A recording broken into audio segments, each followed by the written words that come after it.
La forma de que investigamos, producimos y vendemos medicamentos, toda esta forma es absolutamente enferma y inmoral. Es brutalmente erróneo, es algo, es inhumano, es seguramente altamente no ético y en muchos casos sería ilegal. Creo que existe una indignación natural cuando ves que el modelo de innovación no está dando respuesta a la mayoría de los problemas de salud. Que el modelo actual fracasó, que el modelo actual no está dando medicamentos para la población mundial. Está claro que este sistema no funciona, es un sistema que hay que cambiar. The system is broken and we need a new model. A mí como investigador el sistema me parece frustrante. It's a pathetic way to organize things. Funciona muy deficientemente. No está funcionando muy bien. The innovation system is not working. It's totally dysfunctional. That's very dangerous for public health. It was a morally repugnant way to think about it. It's kind of crazy, it's really crazy.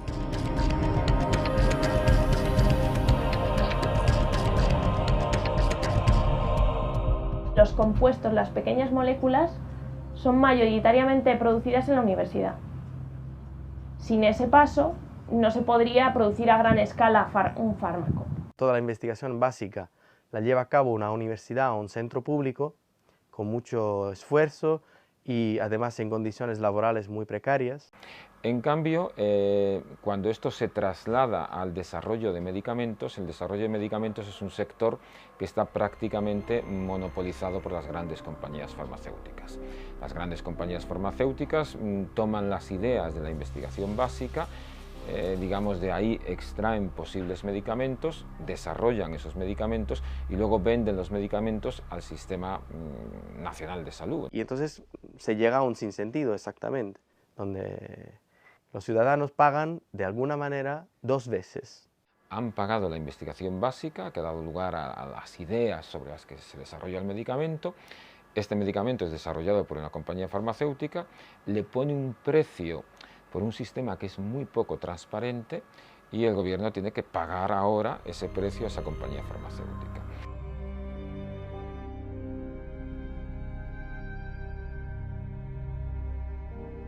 En una palabra, se socializan los costes de la innovación y se privatiza los beneficios. Es una falacia decir que el precio de los medicamentos cubre los costes de innovación. Hay muchos intermediarios, hay muchas cosas entre medias, que ellos ganan mucha financiación y que nosotros seguimos sin ganar nada, porque lo hacemos de forma gratuita y altruista, porque ganamos nuestro salario, que nos paga en este caso a mí el hospital, por hacer una labor asistencial y además, bueno, pues me permite hacer investigación.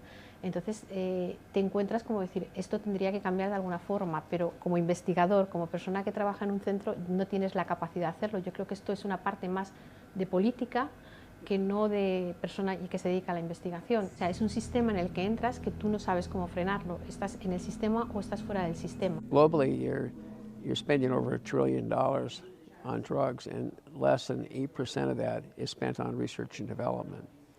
And of the 8% that's spent on research and development, probably half of it's spent on things that are not very important medically. You have money that's chalked up for R&D, which is spent primarily for marketing purposes. And so if you're getting about 4 cents on the dollar at best over the overall system right now to pay for R&D, that's pretty wasteful. El sistema actual de investigación y desarrollo de productos biomédicos de diagnóstico y desarrollo es, yo diría, extremadamente erróneo.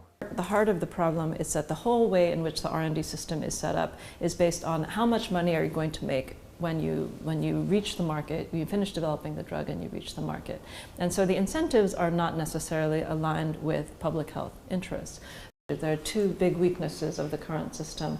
The first is that the prices of medicines that are developed are often too high, and we don't have any kind of global system to ensure that medicines are affordable to people who need them. La OMS dice en varios documentos oficiales que por lo menos un tercio de la población mundial no tiene acceso regular a los medicamentos.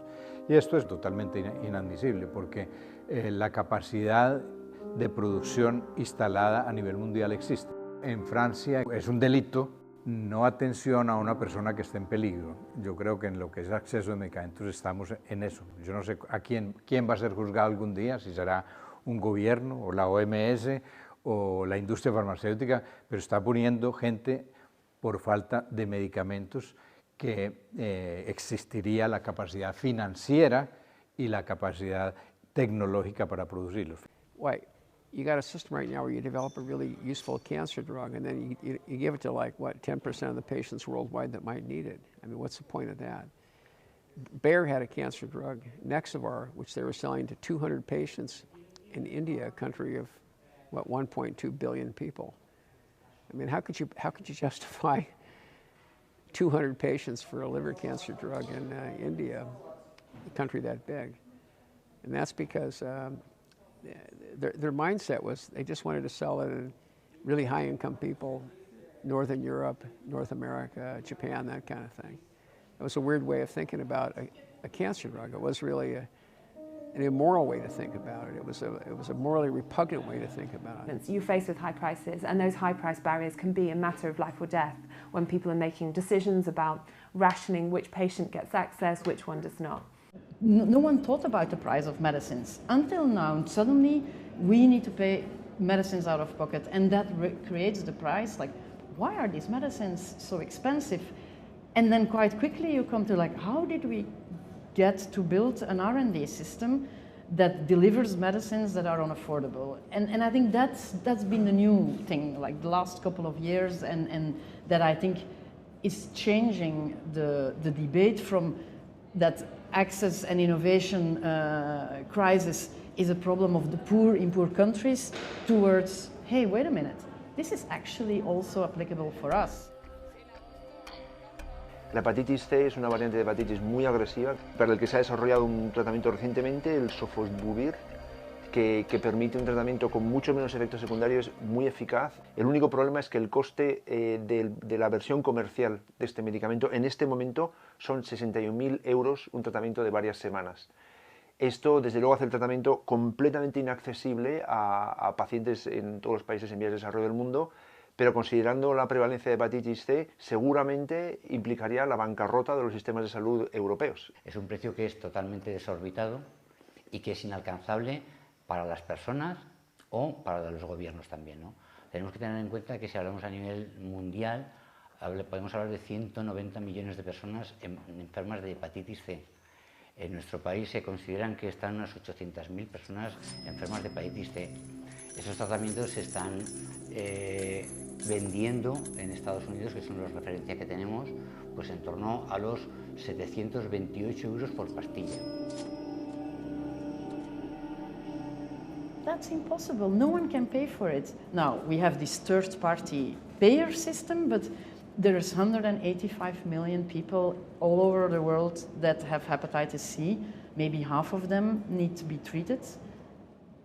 Who's going to pay for that? It's impossible.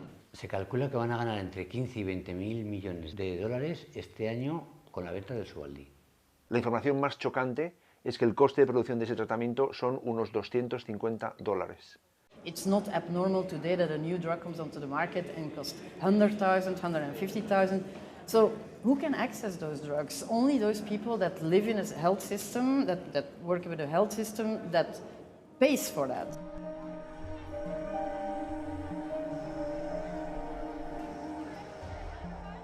La industria farmacéutica, y está ampliamente documentado en mucha literatura reciente, es de la industria más rentable a nivel mundial, más rentable que la industria del armamento, más rentable que la industria financiera. There is a lot of pressure on policymakers to accept these high prices because somehow no one dares to have the conversation like how much is a life worth. Now it's ridiculous that we don't have that conversation because the reality is that our lives seemingly are worth more than a child in Malawi that is born today.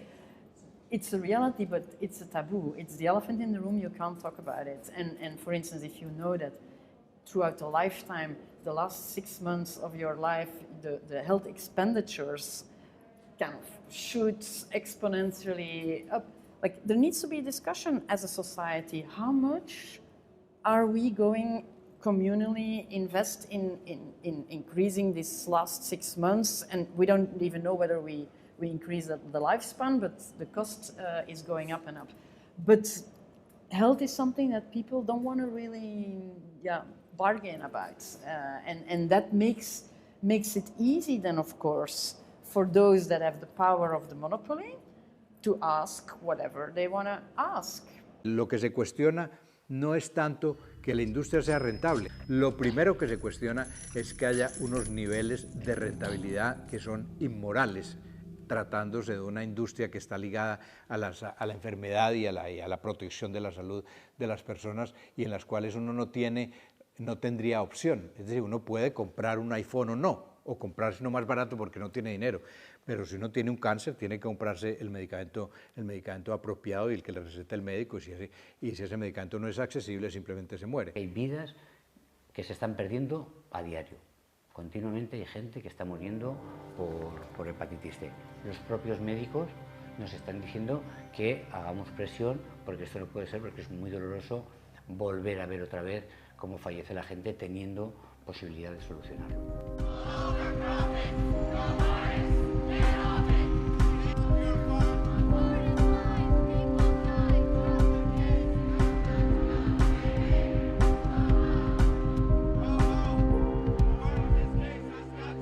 The company doesn't care if your wife dies or your child dies. I mean, they're okay with that. I mean, what they really want to know is just what set of harsh consequences will persuade someone else to pay a high amount of money for the product. And so you have a system where people are deliberately excluded from treatment.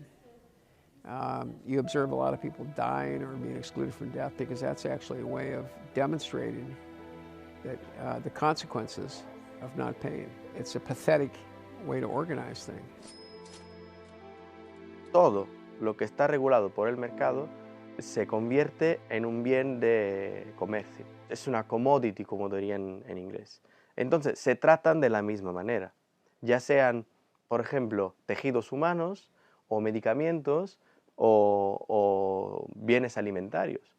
Los medicamentos no deben ser una mercancía, los medicamentos deberían ser bienes públicos, máxime además cuando gran parte de los medicamentos se desarrollan sobre la base de todo un esfuerzo de investigación que ha sido financiado con fondos públicos. La pregunta global es ¿a quién debe favorecer los resultados de una investigación, sea biomédica y tal, financiada con dinero público? Para mí esto está claro, es decir, debe favorecer a toda la población, igual que los resultados publicados de una investigación hechos con dinero público tienen que ser de acceso abierto a todos los investigadores. The second issue is, of course, that the efforts of scientists are not targeted towards the diseases that only affect the poor, the so-called neglected diseases.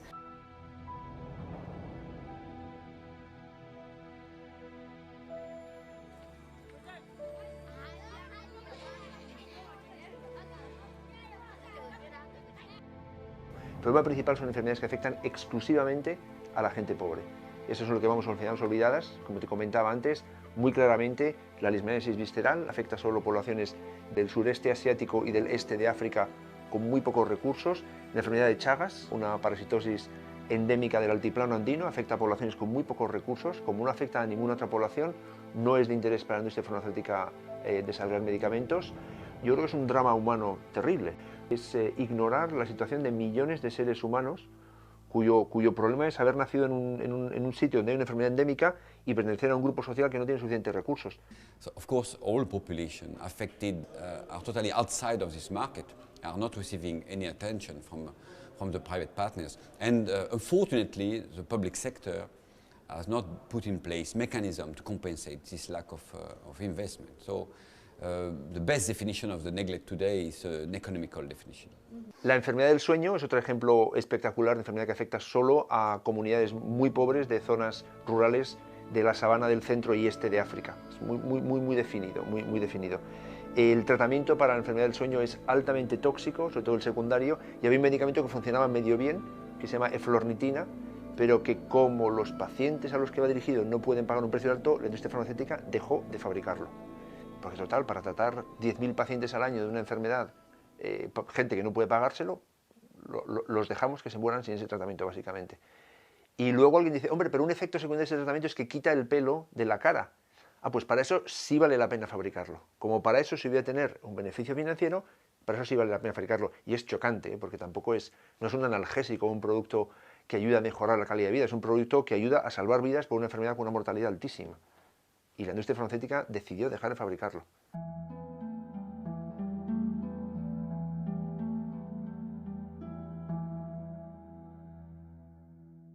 Un paradigma que se está imponiendo dentro de las estrategias de mercado de la industria farmacéutica son las enfermedades raras. Y bueno, la industria tiene un interés creciente en estas enfermedades solo porque, a pesar de que el número potencial de pacientes va a ser muy pequeño, lo compensan con altísimos precios, que rondan incluso los $400.000 por paciente año, y lo preocupante es que esta es una tendencia que quieren generalizar a otras enfermedades. Son una necesidad médica muy importante porque hay muchísimas enfermedades raras, se habla de miles de enfermedades raras, y aunque cada una de ellas afecta a un número pequeño de personas, en su conjunto es un número muy importante. Sí, ahora todo el mundo está pendiente del ébola, lo vemos en los medios, y la gente se inquieta por qué magnitud puede adquirir esta enfermedad. Pero el ébola es una enfermedad que se conoce hace muchos años. La diferencia es que solo afectaba a pequeñas poblaciones en África, quizás morían cientos de personas, pero como no salía de ese nicho, no ha habido un interés por desarrollar la investigación, no ha habido un interés por desarrollar vacunas o medicamentos frente a la enfermedad. Solo es ahora, cuando ha ocurrido una epidemia de mayor magnitud, cuando la gente empieza a interesarse por el tema. Y esto es un claro ejemplo de cómo la investigación biomédica puede estar supeditada a los intereses económicos. A la industria le interesa mucho más producir medicamentos para tratar y no para curar, porque cuando uno tiene un medicamento para tratar y para tratar toda la vida, pues mantiene el cliente, y si se trata de un negocio y la industria es negocio, uno mantiene el cliente de la hipertensión, tómeselo por el resto de la vida, el colesterol, tómelo el resto de la vida. Un antibiótico te lo tomas 4 días y se curó, y perdí el cliente. Entonces los antibióticos se están acabando, y se están acabando muchos medicamentos que curarían la industria. Hoy en día el 80% de los medicamentos son medicamentos para tratar, y algunas veces solo para tratar el síntoma, ni siquiera la enfermedad. Cuando yo digo que el sistema de desarrollo de medicamentos no funciona, a lo que me refiero es que a la cantidad de dinero que se invierte no se produce luego un descubrimiento y un desarrollo de medicamentos realmente innovadores. The majority of the drugs that are being developed today are not responding to any medical needs. They are either slightly different versions of medicines that we already have, but for which there is a great market opportunity. Often even medicines for conditions that are not really diseases. Incentiva sobre todo las innovaciones de poco calado, es decir, lo que en algunos casos se le dice me toos o follow-ons, que son como medicamentos similares o seguidores. I think it's true that more and more now we realize that it's not only for the diseases of the poorest of the poor that we don't have R&D that has been recognized a long time ago. The fatal imbalance of more than 10 years ago has documented that.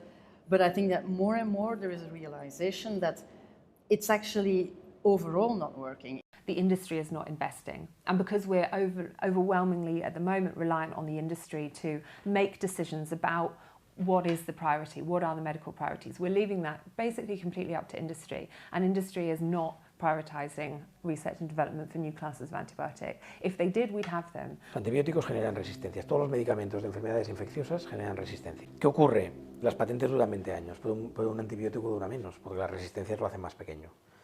Entonces, las farmacéuticas te dicen, oye, yo entre un producto para la obesidad, que va a ser crónico, o para la diabetes, o para el colesterol, ¿dónde meto dinero? Coño, el que va a ser crónico no me genera resistencias, y si es bueno lo voy a tener de por vida. Lo voy a mejorar un poquito cada día, y a medida que lo voy mejorando voy ganando en patente y voy ganando más tiempo. El antibiótico me va a joder la patente, me va a joder la resistencia, y encima me cuesta un huevo investigarlo. Por lo tanto, no investigo. I think antibiotics is something that the whole world is waking up to. Just this week, David Cameron, the UK Prime Minister, came out saying we're risking going back to the dark ages where simple infections that we've been able to treat simply will become untreatable. So this is a problem. The antibiotic crisis is a problem affecting absolutely every country everywhere in the world. La situación de los antibióticos es tan crítica que vamos a ver muertes en los quirófanos que hasta ahora no se producían, porque no se investiga. Entonces, claro, aquí ¿quién tiene responsabilidad para cambiar esto? ¿Las farmacéuticas? Oiga, yo no. Si a mí me ponen un mecanismo por el cual la investigación se financia, yo encantado de producir. Pero si no tengo mecanismos de financiación, ¿yo qué voy a hacer?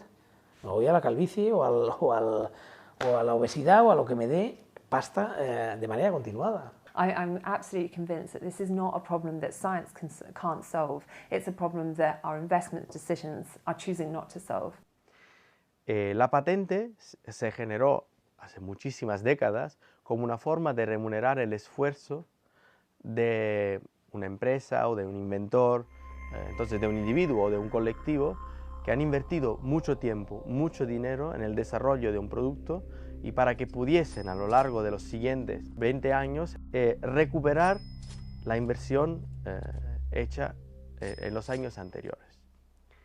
Pero esto se desarrolló en un momento en que acceder al conocimiento era extremadamente difícil, en que la colaboración científica no era tan eficaz como es hoy, donde había menos recursos invertidos en investigación y desarrollo por parte de las entidades públicas del Estado, entonces en condiciones muy distintas a las en que se desarrolla hoy la investigación biomédica. Esto hay que tenerlo en cuenta.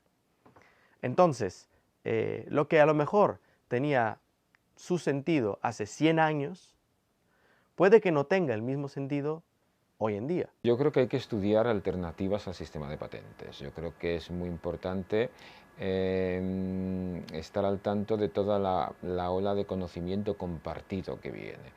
Las patentes en muchos casos suponen un obstáculo para la investigación. No se está patentando simplemente un nuevo producto, que sería lo lógico. Se está patentando trozos de conocimiento.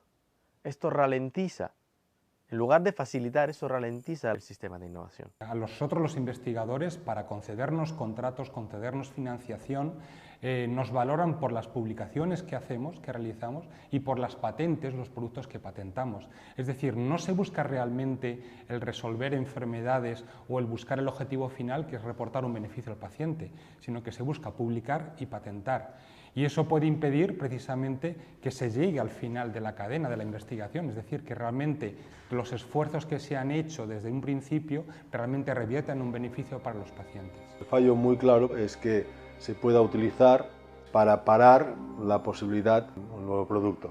Esto es lo que se llaman patentes defensivas, que es cuando una empresa tiene un producto y para que no salgan otras empresas haciendo productos similares, investiga productos, moléculas similares a la que ya tiene y entonces simplemente lo que hace es no utilizar la patente ni dejar que lo utilicen otros, ¿no? Eso sería un poco una corrupción legal, es perfectamente legal, pero es un poco una corrupción o una perversión del sistema de patentes. En el año 2012, México otorgó 2.500 patentes para productos farmacéuticos.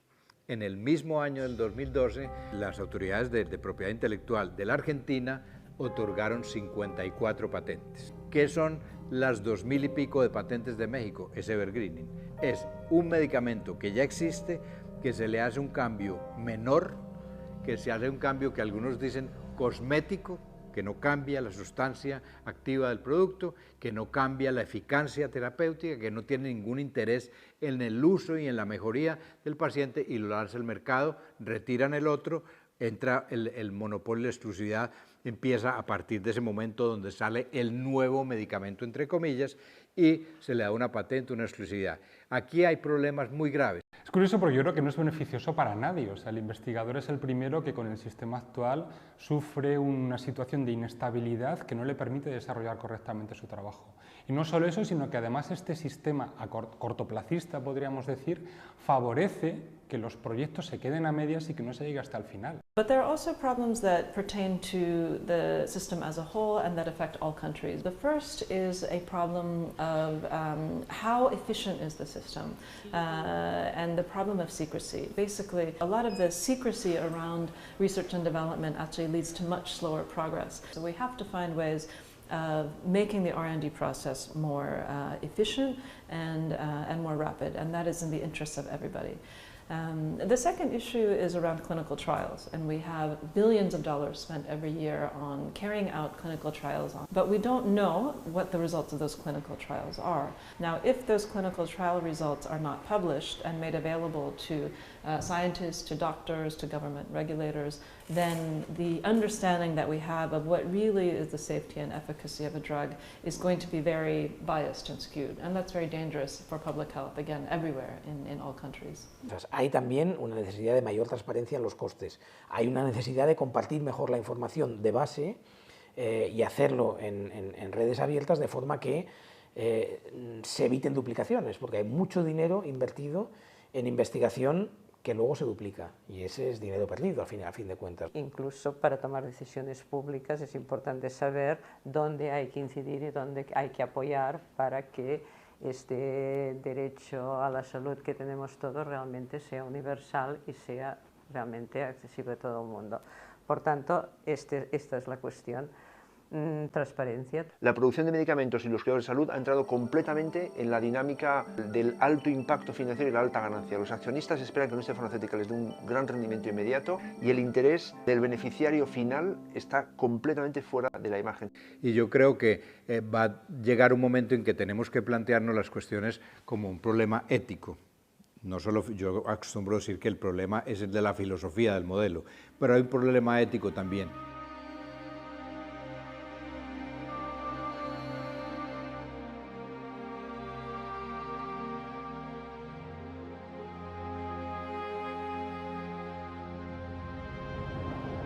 Si vamos por ese camino, vamos a tener consecuencias. Sabemos que si tratamos los bienes médicos como si fueran productos, pues tendrán la misma valoración social que tienen otros productos. Entonces, pues es una pregunta más bien política. ¿Qué es lo que queremos hacer con el conocimiento ligado a la biomedicina? De momento lo que se contesta es, queremos que sea un bien más a poner en el mercado para aumentar el crecimiento económico. Lo que el investigador dice, pues como se ha podido ir demostrando a lo largo del tiempo, a la sociedad le puede importar, pero a la política pues hemos visto que importa poco en general. It's very political. It's very political because there's a lot of money involved, and it's a really regulated industry. The government creates the legal monopolies that create the possibility of high prices. The government controls the reimbursement systems. So the companies that sell the drugs, they try and actually control the governments. They actually try and influence the governments themselves. They have an interest in not just obeying the rules, but actually writing the rules themselves. That's part of the problem. So they've sort of captured the system of intellectual property. They've captured the system of reimbursements. And so you have this sort of irrational system, except from the point of view of the companies that sell products. It's perfectly rational from their point of view. It's crazy from the point of view of the consumer. We don't have, if you like, a public needs-driven model, and that creates a corruption where it's not about individuals being corrupt or different companies being corrupt. It's about the fact that our governments have abdicated their responsibility to drive our medical innovation system. Entonces, ¿qué pasa? Que mucho del presupuesto público se deriva a apoyar el sistema privado capitalista de producción, con una consecuencia, y es que el Estado toma partido y dice, mi objetivo es el crecimiento económico, pero el objetivo del Estado no puede ser el crecimiento. Ese es el objetivo de las empresas. Entonces, para replantear el sistema de innovación, hay que replantear ese pacto entre el Estado y el ciudadano. A nivel europeo hemos visto cómo las farmacéuticas han sobornado, bueno, han pagado lo que un sistema pay to delay, pagar para aplazar la entrada de productos genéricos en el mercado, con una investigación con 400 casos, una investigación por la propia Comisión Europea, y todos esperamos que hubiera unas sanciones contra las empresas. Ni una sola sanción. Fue pues archivado bajo unas promesas de buena conducta de las empresas y ahí se quedó. Una práctica que ha significado miles y miles de millones de pérdidas, de pagar precios más altos de los sistemas de salud europeos. ¿Por qué ha pasado esto? Obviamente por la presión de los lobbies farmacéuticos sobre los gobiernos y sobre la Unión Europea. That system is not really being questioned too much because there are vested interests that want to protect that model. Now, I think as we started the conversation, there is a growing realization that maybe it actually doesn't work, but the vested interests that are at play, let's be clear, the pharmaceutical companies are an extremely strong lobby. They are in many policy discussions where these policies, whether it's intellectual property rights, whether it's the regulatory authorities, the pricing and all these things where those policies are being discussed, they are everywhere. Companies have too much influence on the British government, on the US government, on the French government, etc. So I think that it's true, the governments have been weak and they have not protected the citizens, they haven't protected their own patients, their own people. What they really have done is really protected the owners of the companies or the shareholders of the company. Es absolutamente impresionante que en pleno siglo XXI, en un documento oficial de la OMS, los Estados Unidos se opongan a poner una frase que diga busquemos métodos alternativos posibles. El problema inicial no es la falta de conocimiento, el primer problema es la falta de intención y de entender, de clarividencia al comprender cuál es la sustancia del problema. Y después, si los políticos y los líderes de diferentes instituciones comprendieran que es pervertido, distorsionado y absurdo que los cuidados de salud de la mayor parte de la población del mundo sean un sector de productividad dirigido solo por el beneficio financiero, que es ridículo, entonces podrían empezar a preguntarse cuáles son los instrumentos que yo podría utilizar y de qué manera puedo intervenir. Pero si no tienes la clarividencia ni la intención, los instrumentos claro que no los conocen, es que hasta ahora no les han interesado.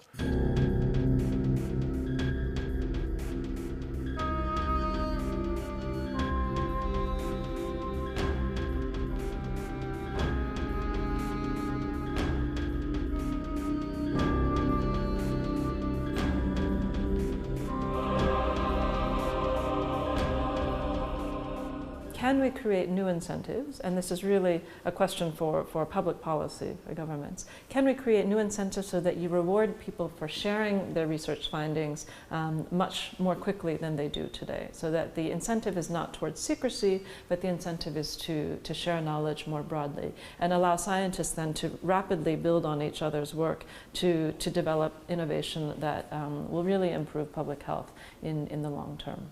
There's just a lot of problems in the current system that are overlooked because people think there's no alternative. And I think the important thing is to get people to focus not just on what the flaws are, but what are the alternatives to the current system.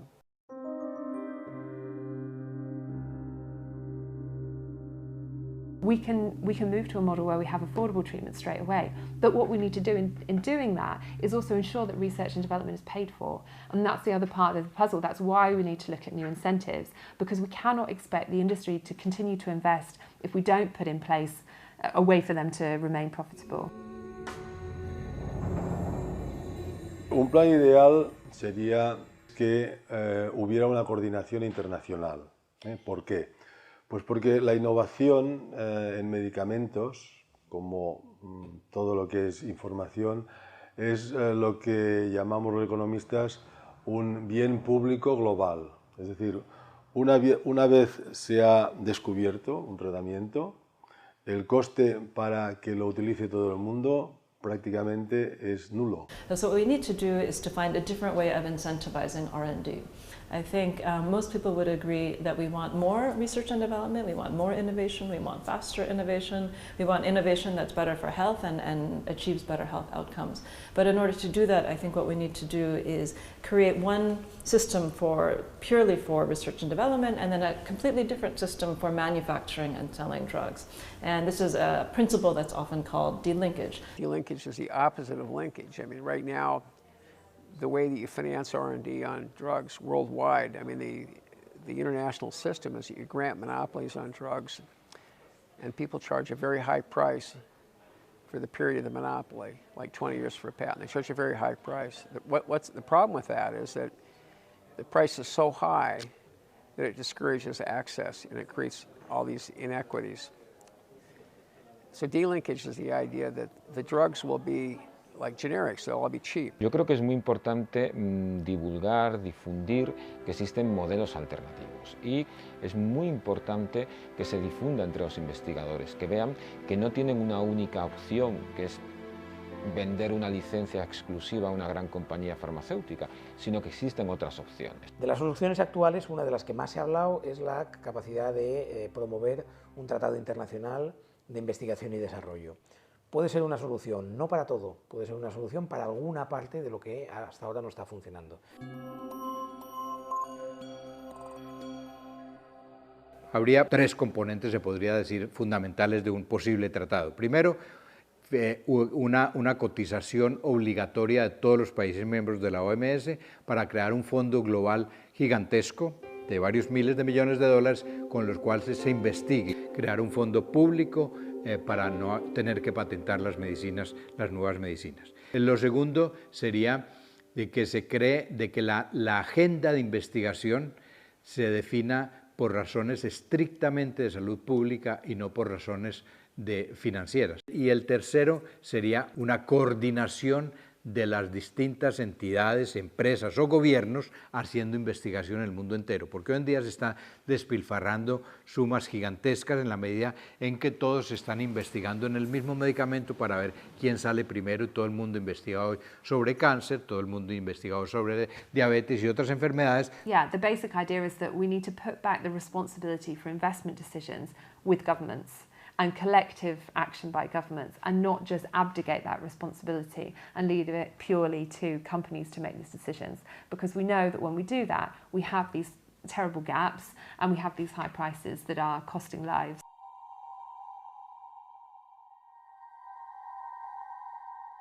If you want to sort of begin to walk back from that system, you have to replace it with some other way of thinking about how you spread the cost of drug development. So the R&D treaty is a way of thinking about it. It's the idea that countries have an obligation to pay for R&D, not to grant monopolies, but to pay for R&D in other ways, either through grants or prizes or something like that.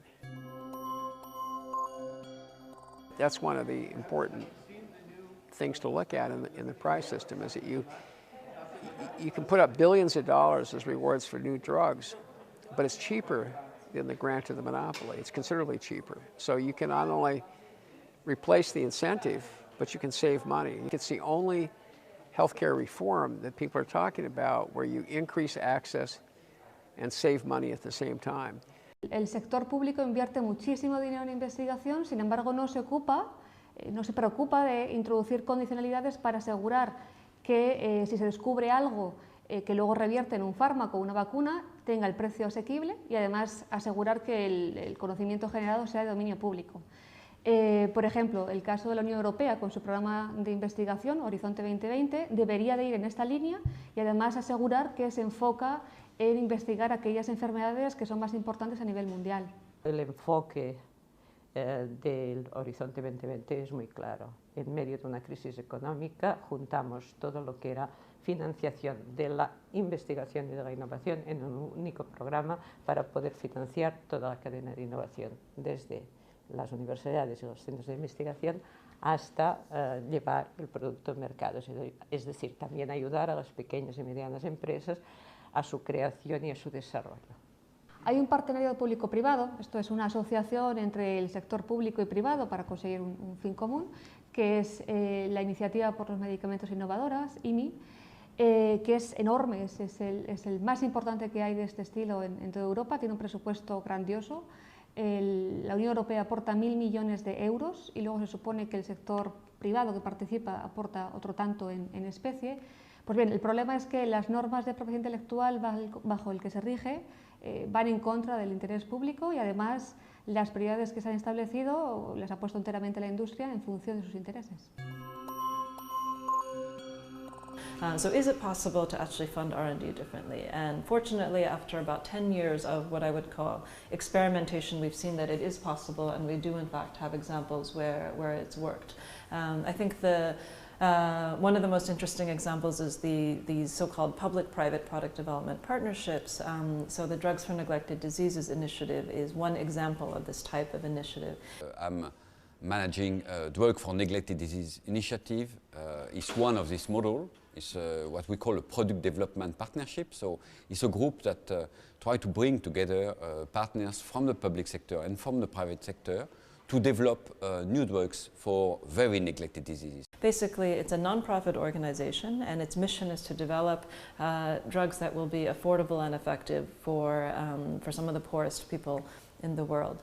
And the model is that it gets contributions from primarily from governments, some from high-income country governments, some from private donors, from foundations, but also from NGOs. MSF, for example, contributes money to DNDi, and that money is put into paying for all of the R&D upfront, so that by the time the drug is developed and it is approved by a regulatory authority, it can be sold at the cost of production.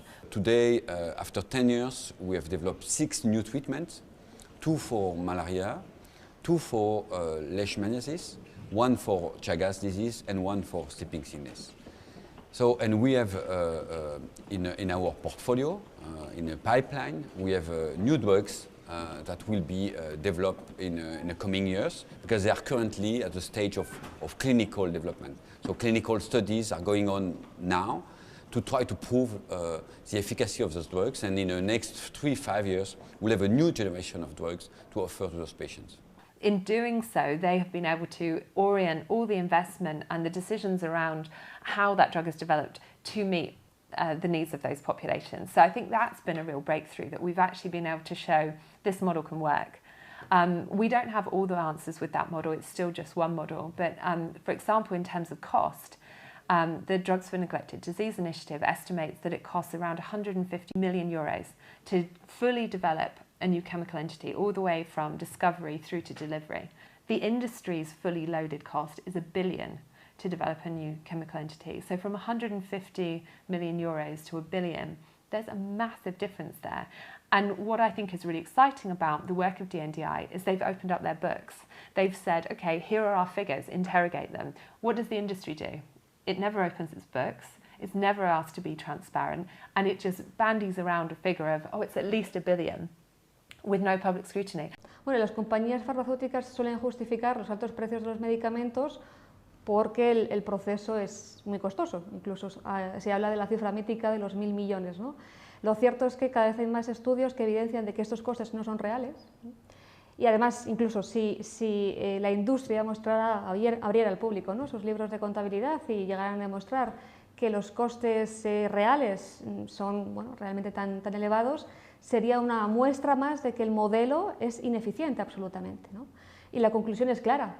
Si un sector como es el farmacéutico solo es capaz de producir bienes, ¿no?, productos farmacéuticos con un proceso muy costoso que les obliga a poner precios que nadie puede pagar, sería motivo suficiente para que se replanteen todo el sistema, toda la estructura, y que busquen modelos donde todos ganemos y sobre todo los pacientes. Compartir todo el conocimiento que sea posible, trabajar juntos para llegar pronto y sin demasiados costes al producto final. A través de un conocimiento compartido se detecta el error al comienzo. Pues eso es muy eficaz. Compartir la información, código abierto. Igual como en el software, tenemos que hacer investigación médica como software libre, compartiendo los códigos, porque así funciona la ciencia. Cuanta más masa crítica hay, más avanza. Sin embargo, hemos creado un sistema de ciencia médica donde el conocimiento está en silos, estancos, que no se comparte. El que llega primero lo gana todo, pero esa es una decisión política. Se podría investigar y llevar a cabo la producción de nuevas terapias, nuevos medicamentos de forma completamente distinta. De hecho, hay propuestas en esta dirección, hay intentos de conseguir innovación open access o open source. Yo creo que el objetivo final es este, igual que el objetivo final es el open access a los resultados de investigación. El objetivo final es lo financiado con dinero público, es público y por tanto es para todo el mundo. Una de las herramientas que se ha desarrollado es el de las licencias socialmente responsables. Es una de las herramientas para asegurar el acceso universal a los medicamentos. Cuando una universidad ha desarrollado un producto que puede convertirse en un medicamento y puede exigir a la compañía farmacéutica una serie de condiciones, y entre ellas puede, que yo creo que debe, exigir que este medicamento, si tiene éxito, pues que se asegure su acceso universal. If we don't change, it's because we don't care about the people that are excluded. It's because we're not willing to be smarter about how we pay for innovation. It means somebody's benefiting from the stupidity, somebody's benefiting from the old system, and they're powerful. The people that benefit from the current system don't want it to change. Las empresas no quieren abrir esta caja de los truenos porque supongo que piensan si se ve que esto funciona bien, se nos acaba un modelo de negocio. Vamos a tener que hacer una transformación y que haya un control, y esto es un poco herégico decirlo hoy en día, hablar de más control del Estado y público al sector privado, pero el sector público va a tener que tomar las riendas de este asunto y va a tener que reorganizar y ver cómo se hace la investigación y el desarrollo de productos farmacéuticos, de tal manera que la industria pueda ser, en alguna manera, una industria al servicio de la salud pública antes que una industria al servicio de los intereses financieros de los accionistas. I think our governments have not figured out how to address this problem in a long-term sustainable way. And it is really in everybody's interest to identify not only more efficient ways of doing R&D, but other ways of ensuring access even in the richest countries in the world. And I think we are heading towards a real breaking point on this issue and a real crisis. So perhaps some new momentum will build around how we can fix very much what is a broken R&D system. Se consiguiera el llegar a unos acuerdos, a unos consensos a nivel internacional sobre el sistema de la ciencia, yo estoy convencido de que muchas de las enfermedades que ahora sufrimos, ya sean los países desarrollados como los subdesarrollados, tendrían cura. Y existen precedentes que eso lo demuestran. Cómo hemos conseguido erradicar enfermedades totalmente. Cómo hemos conseguido, en cuestión de 100 años, pasar de una esperanza de vida de 40 años a duplicarla hasta 80 años. O sea, si explotamos la capacidad tecnológica que tenemos ahora, los medios y el conocimiento que tenemos ahora, no me cabe duda de que se podrían hacer muchísimas más cosas si esos esfuerzos se hacen de manera más coordinada y de manera mucho más eficaz. It's not something we can leave to philanthropy. It's not something we can leave to the largesse of a few donors or even a few companies who have enough money to maybe give us a little bit off the side. This is something that requires all governments to act collectively. Aquí lo que está faltando claramente es que al poder de la industria farmacéutica buscando el beneficio financiero haya un contrapoder legítimo y oficial de los gobiernos y las instituciones públicas oficiales, que tienen como objetivo principal el proteger a la ciudadanía, y en este caso están dejándolo caer completamente. Yo creo que las campañas y las movilizaciones tenemos que empezar a dirigirlas mucho más a las instituciones públicas y enfrentarles con esto. Bueno, nosotros creemos que hay que partir de un principio, y es que los gobiernos tienen que asegurar que se desarrollan los fármacos que la población necesita. Lo que pedimos a la gente crítica es que entren en todo proceso de investigación o proceso académico, la cuestión de la propiedad intelectual, el conocimiento. Hay que politizar la cuestión de salud, hay que politizar la creación de conocimiento académico. That is where I see the opportunity also for civil society to really convince advocate with these governments that they can play such a unique role by pioneering a different model that will deliver some economic development, but that is not the goal, but it will develop health tools that they need and establish a different way of doing things to produce public goods. It takes time from the recognition of a crisis to the mobilisation that will be needed to force governments to act. And unfortunately, it is always forcing governments to act that's needed. We have many ideas. We not just have to do it and learn by doing what works and what doesn't work. I think we've talked a lot already about all these theoretical solutions. Let's move. Es una revolución democrática de que ponemos las cuestiones de la salud por delante las cuestiones económicas a las multinacionales. It is a revolution. It's a really important revolution. Es necesario un cambio radical. Hay que cambiar las reglas del juego y poner a las personas por delante de los beneficios económicos. Y no solo es posible, sino que empieza a ser necesario que lo hagamos ya.